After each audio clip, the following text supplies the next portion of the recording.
Queria que você olhasse para o irmão do seu lado e dissesse para ele assim: você é um filho amado de Deus e Deus tem coisas boas para você. Agora, para o outro irmão, você diga para ele o seguinte: você é filho de um pai que é bom o tempo todo. Amém? Eu queria compartilhar com você hoje a respeito dessa bondade de Deus, né? De nós percebermos o quanto Deus é bom e o quanto o Pai, né, Ele quer manifestar essa graça em nós, nos dando coisas livremente, nos abençoando livremente. Quero que você perceba o quanto o seu Pai é bom e quando você tem convicção de que você é amado por esse Pai, quando você tem convicção de que você é um filho escolhido, que o Senhor decidiu entregar Cristo no seu lugar para que você se tornasse filho, mesmo quando você era inimigo. Isso é para te mostrar que Ele é bom o tempo todo. E que muitas vezes nós não experimentamos essa bondade do Senhor, porque nós mesmos limitamos a Deus.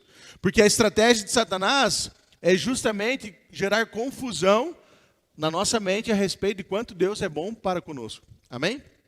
Então eu quero que você perceba isso. Se você abrir em Gênesis e você começa a ler Gênesis, você vai perceber que a primeira coisa que Satanás faz e a primeira tentação que surge é justamente Satanás questionando a bondade de Deus e gerando uma confusão na mente do ser humano. E aí, a pergunta que ele faz ali é: Deus não deixou você comer nenhuma árvore do jardim?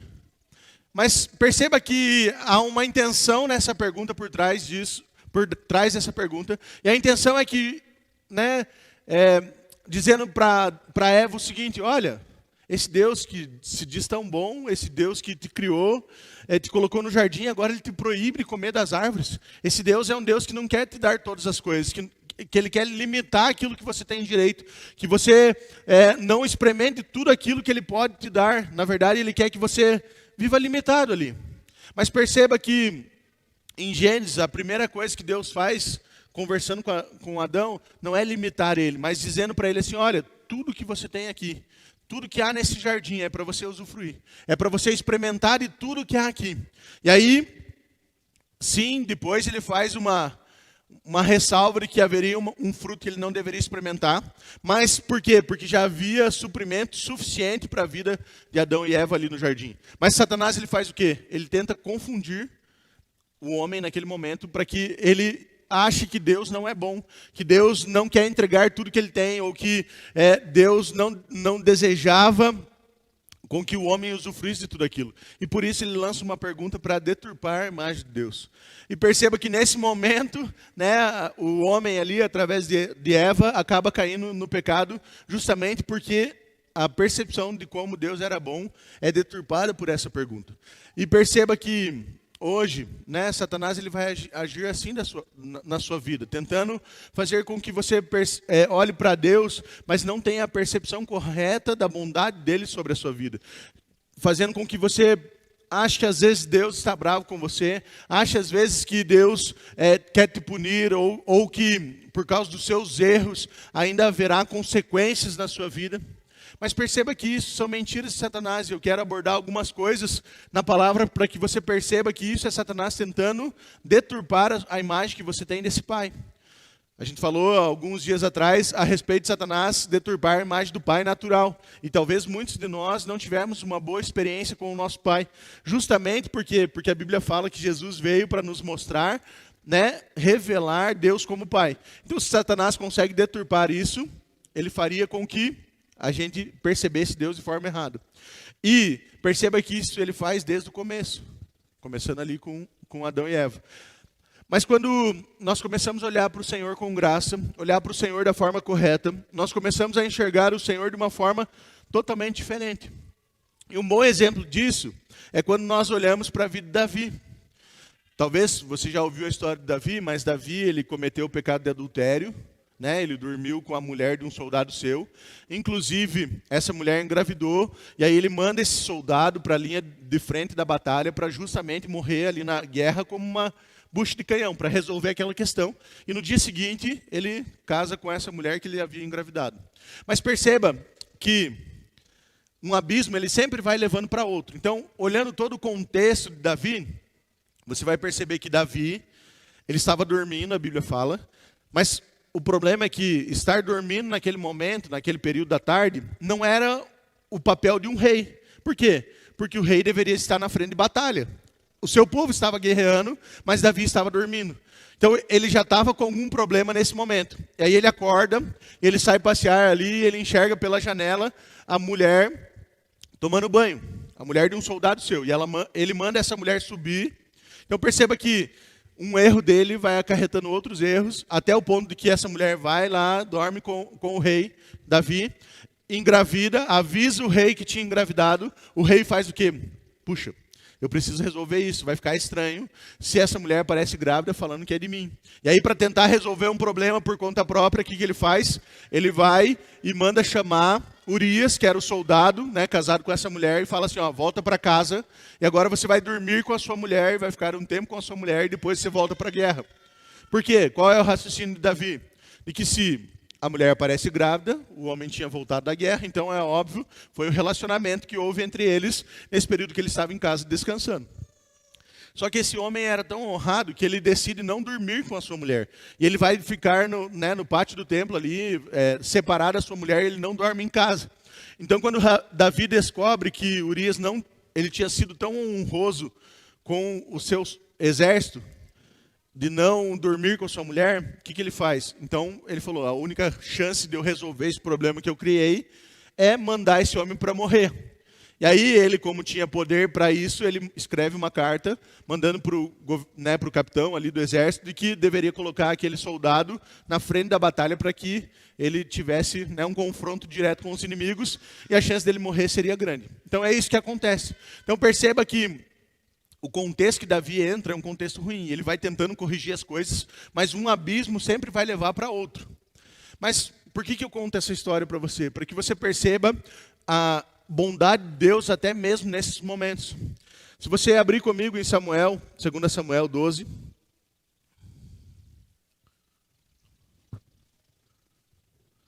Segunda Samuel 12, o 7 e o 8.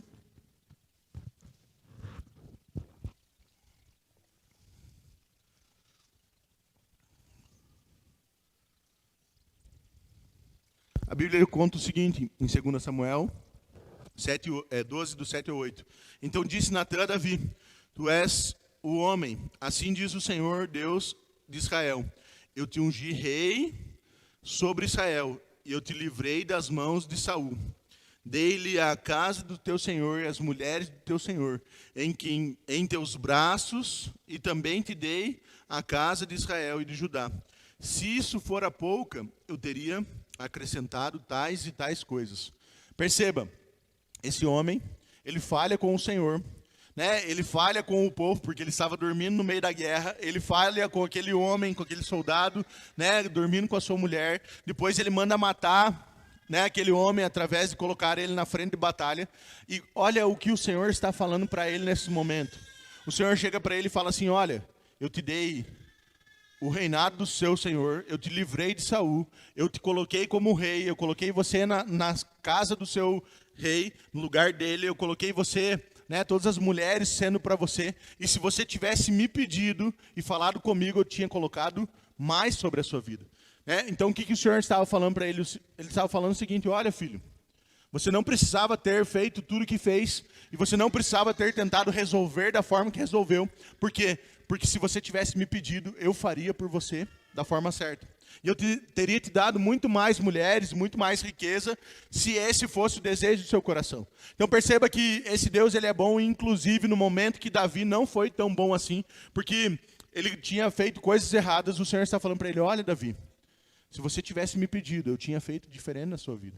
Sabe, perceba que o Senhor ele não disse para Davi, não, agora você vai morrer, agora as coisas vão complicar para o seu lado, porque você fez tudo errado, mas ele vem como um pai que é bondoso e amoroso, e ele fala para Davi o seguinte, Davi, se você tivesse me pedido, eu tinha feito diferente, eu tinha colocado sobre mais, se você queria mais mulheres, eu teria te dado mais mulheres. E aí, nós aprendemos algo aqui, né, que todas as vezes que nós entendemos a graça, nós acabamos sendo direcionados para a oração.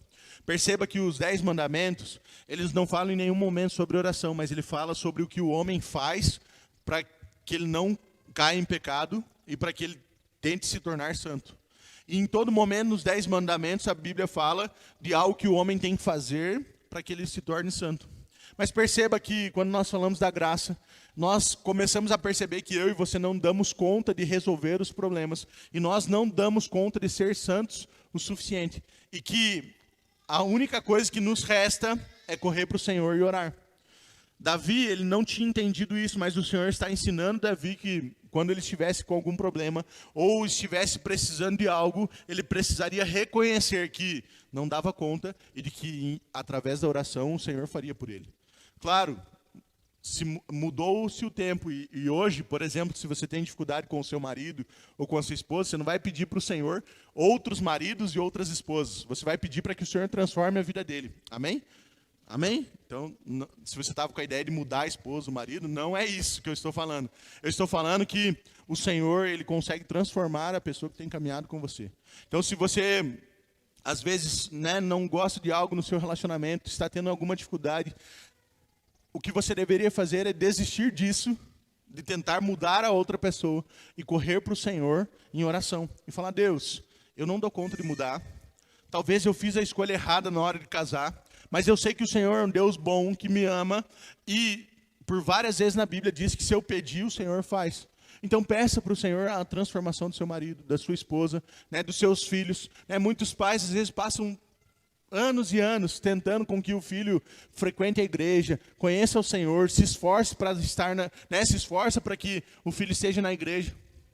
Mas sabe, a melhor coisa que tem para esse pai, ou para esse marido, ou para essa esposa fazer, é entrar em oração. Falar, Deus, eu não dou conta, não sei como resolver. E aí o Deus que conhece você, que te criou, que tinha planos e projetos para a sua vida, e também para o seu marido, para a sua esposa, para os seus filhos, que conhece ele por completo, ele sim pode transformar a vida dessa pessoa. Amém? E aí quando você percebe a graça, você começa a olhar a bondade de Deus e passa a ter uma vida de oração muito mais ativa.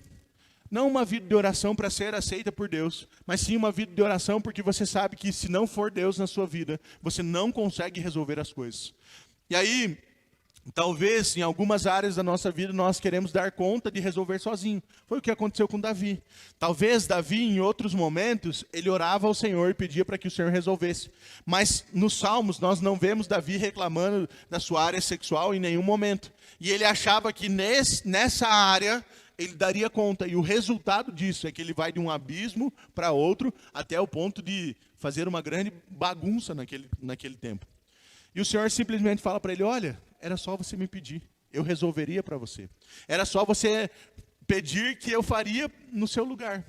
Então perceba que o Senhor, quando nos mostra isso, Ele está querendo nos dizer que se tem algo ainda para ser resolvido, algum problema para ser mudado, a única coisa que você precisa é confiar nele e entender que Ele pode fazer, e que Ele é bom o tempo todo, e que o desejo dEle é que você experimente das melhores coisas com Ele. Amém? Então diga para o irmão do seu lado, seu Pai é bom, e Ele deseja que você experimente coisas boas. Amém? E aí, muitas vezes, você já deve ter visto, e eu ouvi algumas ministrações e o pessoal falando, e a gente vê alguns irmãos falando, nossa, você viu como Deus abençoou a vida do Marquinho? Você viu como Deus prosperou a vida do Marquinho? E aí o pastor Luiz falava numa dessas ministrações que um dia um irmão falou isso com ele, e ele questionou, irmão, mas você já pediu essa mesma bênção que o Marcos tem recebido? E o irmão falou, não, é que ele deve ser diferente, e tudo mais, ele deve ter algo, um tete-a-tete com Deus mais poderoso. Mas perceba que quando nós pedimos, o Senhor faz. E talvez a única diferença entre eu que não recebi algo e o irmão do lado que recebeu, é que esse irmão tem pedido. E talvez você não tenha percebido que você pode pedir também. Talvez você tenha achado que você não é bom o suficiente para ter um tempo com o Senhor e pedir as coisas para Ele. Mas perceba que o Senhor é bom o tempo todo. E até mesmo quando Davi errou, o Senhor foi bom com ele e falou para ele, olha, se você tivesse pedido, eu tinha feito. Sabe, se você abrir comigo em Mateus 7, do 7 ao 8, a Bíblia diz o seguinte, pedi e dar-se-vos-á, buscai e achareis, batei e abrir-se-vos-á, pois todo o que pede recebe, o que busca encontra, e o que bate, abrir-se-lhe-á. E se você abrir em Tiago 4, do 1 ao 2, a Bíblia diz o seguinte, De onde procedem as guerras e as contendas que há entre vós? De onde, senão dos prazeres que militam na vossa carne? Cobiçais e nada tens, matais e invejais e nada podeis obter. Viveis a lutar e a fazer guerra. Nada tendes, porque não pedis. A Bíblia está falando que muitas coisas do que a nossa carne faz e muitos pecados que nós cometemos vêm porque nós não pedimos da forma correta e porque nós não pedimos. Às vezes você tem inveja do outro irmão, mas é porque você nunca pediu para o Senhor algo. Às vezes você precisa contar uma mentira para alguém ou mentir para o Senhor, tentar mentir para o Senhor porque você acha que Deus vai ser ruim com você e vai te punir. E aí você não consegue ter um relacionamento com Ele. Muitas vezes, no seu relacionamento de casamento ali, você tem procurado outros relacionamentos extraconjugais, porque você acha que precisava de algo melhor, mas em vez de pedir para o Senhor, você prefere por conta própria resolver como Davi fez. Então perceba que a Bíblia fala que, se nós pedirmos, nós recebemos, e porque nós não temos pedido, é que muitas vezes nós não temos recebido. Sabe, perceba que quando você olha para a graça, entende a bondade de Deus, isso vai te fazer cada vez mais dependente dEle, e isso vai fazer com que você não se torne carnal, porque a Bíblia está dizendo que as coisas carnais estavam acontecendo porque essas pessoas não sabiam pedir da forma correta, e não estavam pedindo para o Senhor as coisas. Então perceba que muito dos problemas que nós temos enfrentado é porque talvez nós não temos tido coragem de entrar na presença do Senhor e pedir para Ele uma mudança.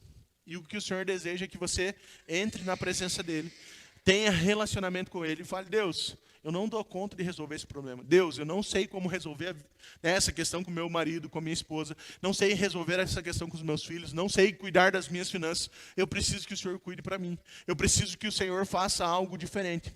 E aí é importante que você não duvide daquilo que Deus pode fazer. Porque nós olhamos para o contexto bíblico e o Senhor já fez muitos milagres. Mas se você ainda duvida do que Ele pode fazer em relação à sua vida, provavelmente você não vai ter coragem de pedir. E provavelmente na hora de tomar uma decisão, você toma decisões sem pensar que o Senhor pode resolver por você. E aí você acaba falhando, acaba errando, assim como Davi fez. E não é isso que o Senhor deseja para a sua vida. A Bíblia diz em Romanos 2:4, que nós deveríamos lembrar da bondade do Senhor, da tolerância do Senhor, da longanimidade do Senhor, ignorando que a bondade de Deus é que conduz ao arrependimento. A Bíblia está falando que nós deveríamos lembrar dessas coisas e não ignorar que a bondade de Deus é que nos conduz ao arrependimento. Então perceba que quando você olha para o Senhor, entende a bondade dEle, começa a depender dEle em oração, você começa a perceber o tamanho da bondade do Senhor, e isso produz arrependimento na sua vida. A Bíblia está falando em Romanos 2 que o que gera arrependimento na sua vida é a própria bondade de Deus. Não é porque você é bom, ou porque você decidiu mudar de vida, ou porque você decidiu agora ser diferente que as coisas vão acontecer. É simplesmente porque o Senhor é bom com você e misericordioso com você, e entregou Cristo no seu lugar, que hoje nós podemos ver mudanças nas nossas vidas. Amém? Quando você percebe a bondade de Deus, você começa a perceber o quanto o Senhor pode transformar o seu dia a dia. Amém? E aí, essa bondade do Senhor é tanto para aqueles que acham que pecaram muito, ou para aqueles que acham que pecaram pouco. Por quê? Porque o Senhor diz que todo o pecado e toda a enfermidade foi levado em Cristo na cruz. Sabe? É óbvio que existem pecados que vão ter consequências maiores e pecados que terão consequências menores. Talvez se contar uma pequena mentira, isso vai gerar um problema. Mas se você tiver um caso extraconjugal e tiver um filho extra seu relacionamento, isso vai ter uma consequência totalmente diferente. Então não dá para dizer que os pecados são todos iguais. Mas perceba que a punição desse pecado e a ira do Senhor sobre esse pecado já foi derramada em Cristo. Amém? Claro que haverá consequências diferentes, talvez, no seu dia a dia. Mas perceba que a ira do Senhor sobre esse pecado já foi derramada em Cristo. E aí você percebe que Deus é bom o tempo todo com você. E Ele está cuidando da sua vida. E o que Ele deseja é que você tenha tempo de relacionamento com Ele. Que você tenha tempo com Ele e fale: Deus, eu preciso que o Senhor transforme isso. Eu preciso que o Senhor resolva aquilo. Deus, hoje eu não tenho nada para pedir. Só quero ter um tempo com o Senhor. Experimentar da sua bondade. Por quê? Porque na medida que você vai tendo tempo com Ele, você vai ter uma percepção correta de quem Ele é. Quanto mais tempo eu passo, por exemplo, com a Melina ou com o Peterson, nós começamos a nos conhecer a ponto de que qualquer gesto, movimento ou alguma algum som que eles imitam, eu percebo pelo tempo que nós passamos juntos. Da mesma forma, com o Senhor, você vai começar a perceber Ele na medida que você passa tempo com Ele. E entenda que eu não estou falando que você deve gastar, não, agora separa 1 hora por dia, você vai ter que se esforçar, ter tempo com Deus. Não, o relacionamento com Deus talvez você acordou, está ali escovando o dente, está conversando com Ele, está ali tomando seu banho, está falando, Deus, obrigado porque esse dia vai ser bom. Obrigado, Pai, porque eu sei que hoje eu tenho um negócio para resolver e vai dar certo, o Senhor está cuidando. Pai, hoje eu queria não queria brigar com a minha esposa, não queria brigar com os meus filhos, eu queria, na verdade, ter um tempo gostoso com eles. E aí, em pequenos momentos do seu dia, você está tendo tempo de oração com o Senhor. Dessa forma simples, assim como nós conversamos com pessoas próximas, e isso vai transformando a nossa vida. Esse é o desejo do Senhor, que você perceba que Ele é bom nesse ponto, que você não precisa entrar na presença, e como eu já vi muitas vezes as pessoas fazendo, e já fiz também, antes de ter entendimento, mas falar, Deus, me perdoa pelos todos os meus pecados, e agora eu queria pedir isso, sabe? Você não precisa, para entrar na presença de Deus, pedir perdão todo momento, sabe? Você não precisa a todo instante estar tentando resolver um problema do pecado que já foi resolvido por Cristo. Ele quer simplesmente que você tenha relacionamento com Ele. Não estou dizendo para você que você não possa, num dia que você erre, falar, Deus, eu errei, mas eu não queria errar mais. Claro que você tem essa liberdade, mas não ache que isso é o necessário para que você tenha relacionamento com Deus. E muitas pessoas acham ainda que precisam, Deus, me perdoa por tudo que eu fiz. E agora eu estou pronto, agora eu posso falar com Deus. Não, não é assim que funciona. O Senhor já resolveu isso lá na cruz. Ele quer simplesmente que você perceba isso e tenha tempo com Ele todos os dias. Amém? Diga para o irmão do seu lado, o seu pai é bom, Ele quer que você converse com Ele a todo momento. Amém? Sabe? E aí, quando você percebe que Deus é bom e decide não limitar Ele, você vai começar a perceber que o Senhor pode fazer grandes coisas, que Ele é um Deus sem limite. E entenda que nós mesmos limitamos aquilo que Deus pode fazer nas nossas vidas. Se você olhar, por exemplo, para 2 Reis 13, você vai ver a história do profeta Eliseu. E o profeta Eliseu, ele estava ali no seu final de vida, e ele chega na presença do rei daquela época, e ele fala para o rei, é o seguinte, faz o seguinte, pega esse arco e flecha, pega essa flecha, abre a janela, aponta e atira.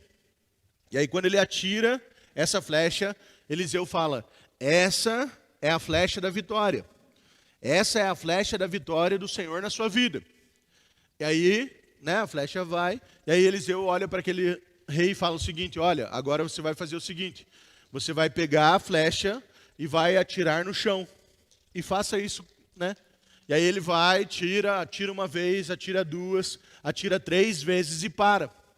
E aí a Bíblia conta que Eliseu, ele se ira muito naquele momento. Ele fica muito bravo naquele momento e ele fala assim, olha rei, se você tivesse atirado 5 ou 6 vezes, você teria acabado com o povo inimigo inteiro. Mas você decidiu atirar só 3 vezes. E você só vai vencer esse povo inimigo por 3 vezes. Mas por que a Bíblia nos conta essa história? E por que esse profeta ele fica tão indignado com a atitude do rei? Por quê? Porque o profeta tinha dito para o rei o seguinte, essa é a flecha da vitória. Essa é a flecha da vitória do Senhor. O Senhor tem vitória para a sua vida. Puxa, se ele está falando que tem vitória, o que o rei deveria ter feito? Atirado um monte de vezes. Por quê? Porque era a flecha da vitória. O profeta estava dizendo para ele, olha, isso aqui tem a ver com a sua vitória. E aí o que o rei faz? Ele limita a vitória dele em 3 flechas. Ele limita nisso. Sabe, muitas vezes eu e você limitamos aquilo que o Senhor tem para nós. Sabe, muitas vezes nós falamos, não, eu não posso pedir muito, eu tenho que ser equilibrado no que eu estou pedindo para o Senhor.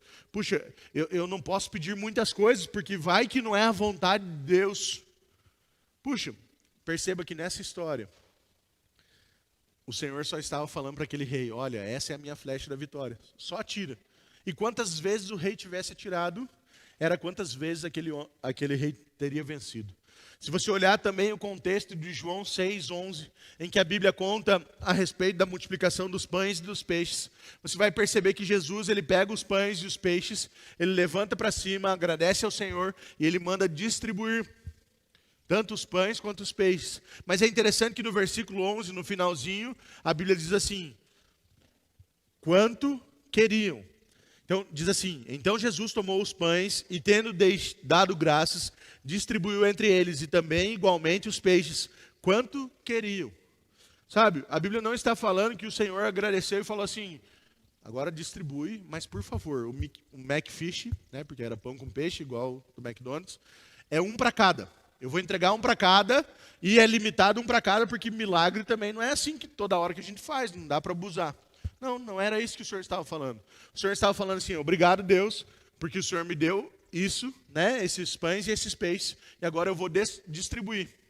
E, né, chegou na Binha, pegou um, chegou no Alisson, que come um pouco mais, pegou uns 15, chegou no Melks, pegou 2, Marquinhos, que come bastante, pegou 30, não tinha um limite.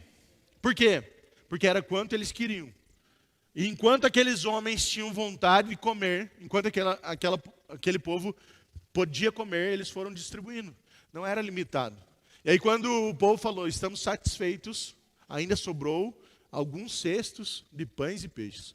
Perceba que nós não conseguimos limitar o tamanho do que Deus é. E não tem a ver com a vontade de Deus limitar a bênção sobre a sua vida. Mas muitas vezes nós limitamos. Por quê? Porque a Binha talvez foi a primeira a receber e ela pegou um só. E ela falou: né, olha o tanto de gente que tem na igreja. Acho que eu vou só pegar um, porque vai que falta para os outros, né? E aí o Alisson já entendeu um pouco diferente. Ele falou: não, se Jesus está falando que é para pegar até o quanto eu queria, vai ter para todo mundo, então eu vou pegar bastante. E aí o Marcos, nossa, se ele pegou 15, eu posso pegar muito mais. Por quê? Porque talvez o entendimento que eles têm do Senhor é diferente do da Binha. Talvez a Binha ache: não, eu tenho que pensar nos outros, eu não vou pedir muito recurso, ou para que a minha família seja abençoada, ou para que eu não tenha doença nenhuma, porque imagina os outros, como vão passar por isso, como que eles vão pensar a respeito disso. Então eu vou pegar um só. E aí ela se saciou com um só. Ela limitou aquilo que o Senhor poderia fazer.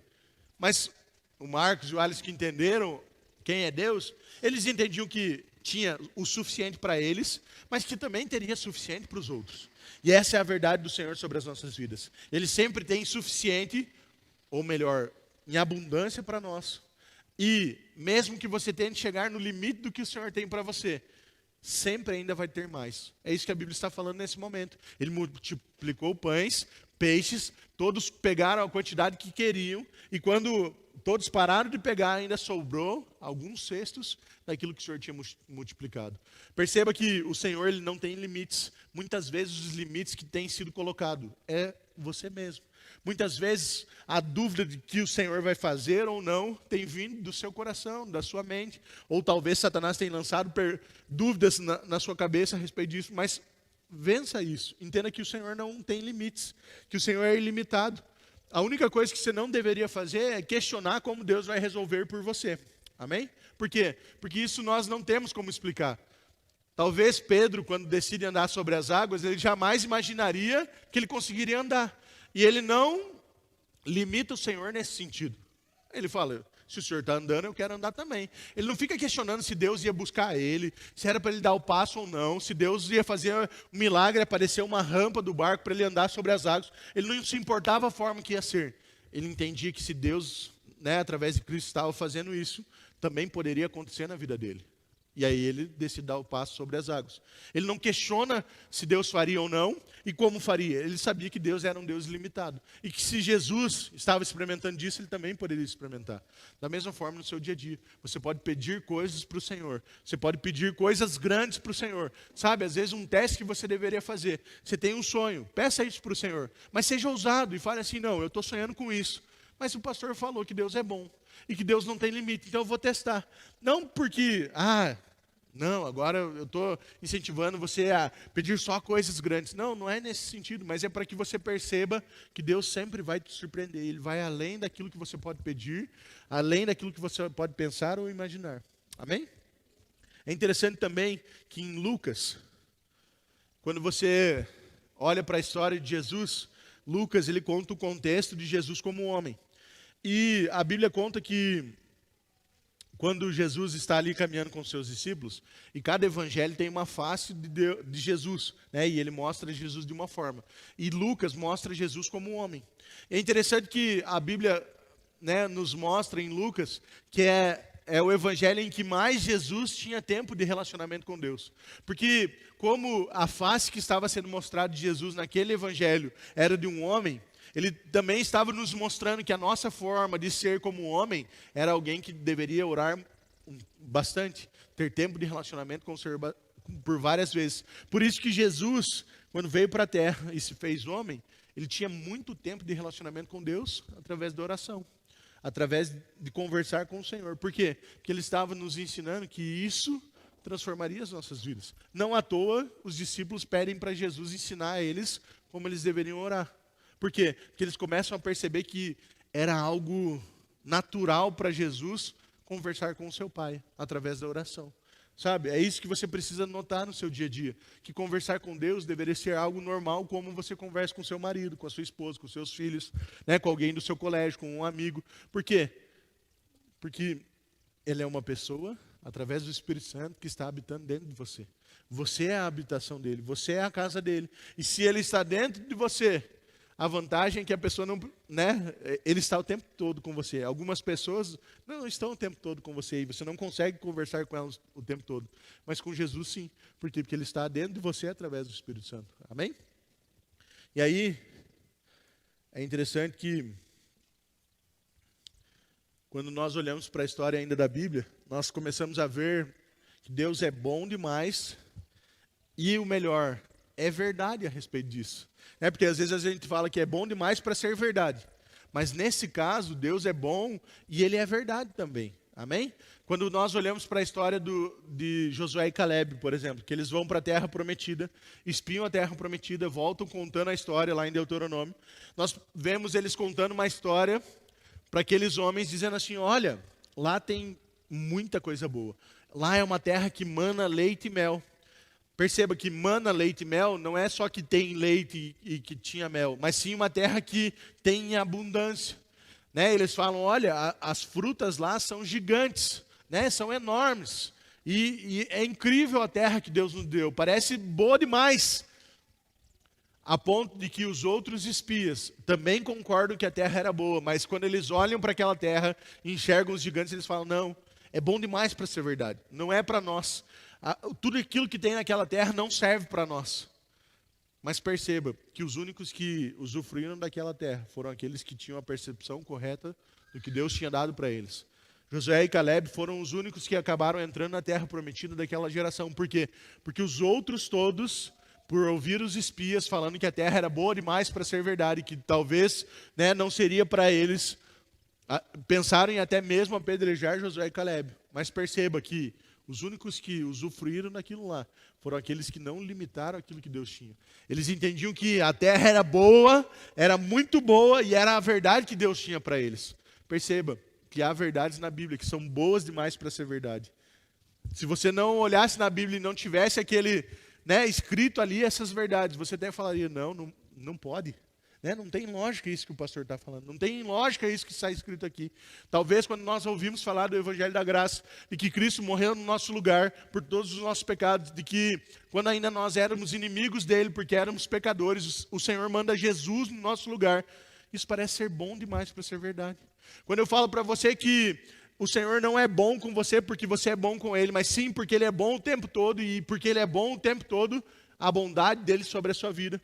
Eles falam, pastor, mas mesmo quando eu erro, mesmo quando eu falho, é isso que a Bíblia fala. E aí você fala, nossa, parece ser bom demais.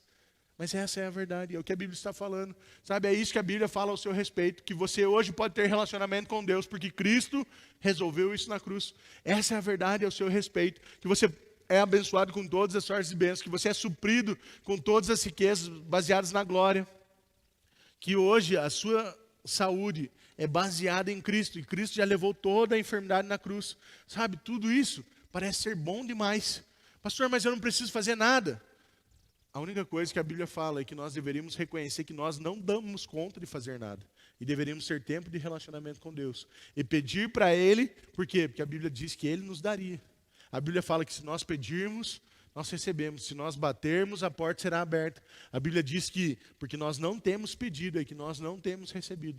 Então perceba, o Senhor não está falando para você, não, cumpra aqui esses passos, faça exatamente isso, mude tudo isso na sua vida e depois eu transformo ela. Não. Ele só está falando para você ter tempo com Ele.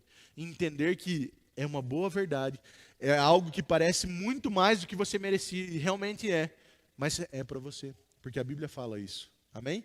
Essa é a verdade ao nosso respeito. E aí, por que eu posso afirmar isso?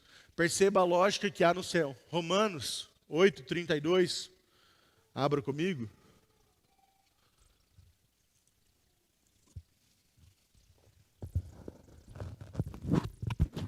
Romanos 8:32, a Bíblia diz o seguinte: aquele que não poupou o seu próprio filho, antes por todos nós o entregou, porventura, não nos dará graciosamente com ele todas as coisas? Amém? Percebe isso? A Bíblia está dizendo que Cristo morreu por você, que Cristo, como Filho de Deus, amado, foi entregue no seu lugar. E a Bíblia está dizendo assim, se Cristo foi entregue por você, antes mesmo de você merecer, quando você era pecador, quando ainda era inimigo de Deus, em outros versículos fala sobre isso, nós nos sermos inimigos de Deus por causa do pecado. E a Bíblia fala assim, se Ele entregou seu próprio Filho por você, existe algo que Ele não vai dar? Existe algo que Ele não vai fazer? Existe algo que seja maior do que Jesus, que Deus não possa te dar? Se Ele entregou Cristo, que tinha o maior valor do mundo, que era o Filho amado dele, que não tinha pecado nenhum, por que você acha que uma casa grande, ou um carro bom, ou a saúde da sua família, ou a mudança do seu marido, da sua esposa, dos seus filhos, ou qualquer outra coisa, se você decida pedir, o Senhor não pode te dar? Não tem como. Se você percebe essa verdade e a lógica do Senhor, a lógica que o Senhor tem para as nossas vidas, você percebe que Ele é bom o tempo todo. E que talvez o que tem limitado a bondade de Deus nas nossas vidas é talvez a falta de crer de forma correta nele. A falta de perceber o quanto Ele é bom com você e o quanto a lógica é que se Ele deu Cristo, o que é um carro perto de Cristo? Se Ele deu Cristo, o que é a transformação do meu marido ou da minha esposa perto de Cristo? Sabe? Eu já ouvi algumas pessoas falando assim, puxa, mas meu marido, minha esposa não quer mudar. Você há de concordar comigo que nós mudamos por causa de Cristo em nossas vidas. Então, se Cristo mudou eu, que sou o pior dos pecadores, se Cristo mudou você, que é o pior dos pecadores, o seu marido é fichinha, a sua esposa é fichinha. Por quê? Porque Ele já mudou você. Sabe? É forte isso, mas uma das ministrações que nós ouvimos lá em São Paulo, na capacitação de pastores, Paulo, ele é alguém que, quanto mais se aproximava do Senhor, quanto mais experimentava do Senhor, mais ele entendia que ele era o pior de todos. E se você for ver, várias vezes ele escreve, eu era o pior dos pecadores, eu era o pior dos fariseus, eu era aquele que não merecia nada, eu sou o menor dos apóstolos. Todas as vezes que nós olhamos a bondade de Deus, a graça do Senhor, isso faz com que a gente perceba que nós não merecíamos nada, mas Cristo fez por nós. Sabe, Paulo ele dizia isso, eu sou fraco, e na minha fraqueza o Senhor me transformou. Paulo dizia, eu era pecador, eu sou o pior dos pecadores, eu sou o pior dos apóstolos, mas eu faço mais do que todos. Por quê? Porque ele entendia que era o Senhor Jesus na vida dele que transformava as coisas. Ele entendia que essa lógica que Jesus morreu por nós, se entregou por nós na cruz, faz com que nada chegue aos pés disso. E tudo aquilo que nós pedimos, tudo aquilo que nós desejamos, toda a mudança que nós queremos, se nós pedirmos, nós vamos receber. Amém? Essa é a verdade do Senhor para a sua vida. A lógica é essa, Ele já te entregou Cristo. Não tem nada que seja tão grande quanto Cristo na sua vida. Então, não se acanhe em pedir, né? Não se acanhe em ter tempo de relacionamento com o Senhor. Não tenha vergonha de ter tempo com Deus para experimentar do amor dEle, mas também para pedir coisas, para pedir mudança na sua vida, sabe? O Senhor tem coisas boas para nós o tempo todo. Ele é bom o tempo todo, essa é a verdade bíblica. Então experimente disso diariamente. Veja o Senhor agindo na sua vida diariamente. Perceba as coisas como algo que o Senhor vai usar para mostrar o quanto você é amado. A Bíblia diz que todas as coisas cooperam para o bem daqueles que amam a Deus. A Bíblia diz que nós o amamos porque Ele nos amou primeiro. Ou seja, tem tudo a ver com Ele, porque se as coisas cooperam para o bem daqueles que amam a Deus, e a Bíblia diz que nós só o amamos porque Ele nos amou primeiro, o amor dEle é perfeito. Então o meu amor, quando eu entendo o amor dEle perfeito, faz com que eu o ame. E se eu amo Ele, todas as coisas cooperam para o meu bem. Você percebe isso? Percebe essa lógica? Percebe que Cristo morreu no seu lugar. e hoje não tem nada que o Senhor não possa te dar. Por quê? Porque tudo coopera para o seu bem. Porque Ele decidiu assim, porque Ele decidiu que ia te amar e se entregar por você. E isso muda todo o contexto de relacionamento com Deus. Sabe, você não tem tempo com o Senhor hoje porque você precisa ser aceito, porque você precisa resolver a questão dos seus pecados. Não, você tem tempo com o Senhor porque você sabe que já foi aceito, de que Ele é bom, de que Ele já resolveu o que precisava ser resolvido. Amém?